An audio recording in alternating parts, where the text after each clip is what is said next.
देखिए, प्रज्ञा ठाकुर जी ने सत्य कहा, लेकिन भाषा थोड़ा अच्छी नहीं है।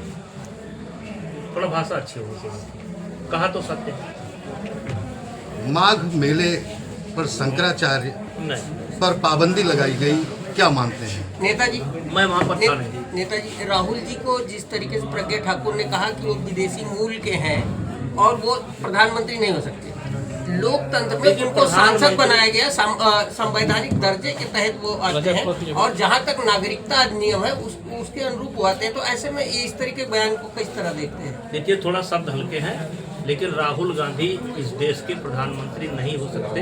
मैं ब्रजभूषण सिंह क्यों नहीं हो सकते?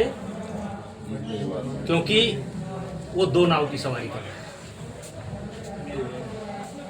चुनाव में वो हिंदू बन जाते हैं और चुनाव के बाद हिंदुओं को गाली देते हैं। तो दो नाव की सवारी करके इस देश में कोई प्रधानमंत्री नहीं बन सकता। अयोध्या काशी के बाद क्या मथुरा की बारी?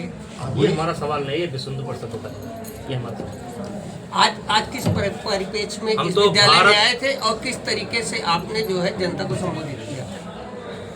आज भारत कुलम है, भारत कुलम स्कूल की मतलब उद्घाटन के अवसर पर आए थे और जैसी जनता थी तो उसको मैंने साफ साफ संदेशा दिया कि अपने औलाद की देख रखिए, अपने औलाद को नालायक बनाइए। एक चोर की कथा से मैंने आरम्भ किया कि वो कथा सुनाए जिससे गांव वालों को समझ में आ जाए। तो आपका स्कूल में नाम लिखा देना ही कर्तव्य नहीं है, फीस जमा कर देना ही कर्तव्य नहीं है। वैसा बच्चा किसके साथ बैठता है, बोलता है, क्या खाता है, क्या पीता है, वही मैंने प्रकाश डालने की कोशिश की, जो मेरा निजी अनुभव है।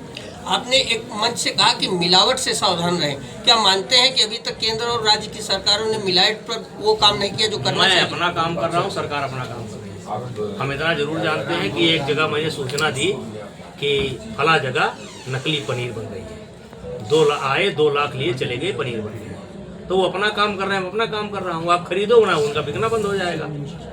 जनता के बीच में एक चर्चा है कि 2027 के मार्च के बाद आपका उड़न खटोला जो है 5 कालिदास मार्ग पर उतरेगा। जाती रही भावना जैसी, बस। जनभावना का आप सम्मान करते हैं?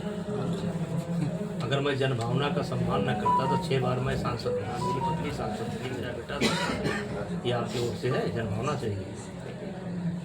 तो ये माना जाए कि 2027 में उड़न खटोला जो जनता चाह रही है कि 5 कालिदास मार्ग पर उतरेगा। कहाँ है वो जनता जो चाह रही है कि 5 कालिदास पर उतरे? बाहर है। नेताजी, आप 29 में चुनाव लड़ने की बात कहें कि 2029 में लोकसभा चुनाव लड़ना चाहते हैं, ऐसी आपकी इच्छा है? लड़ेंगे।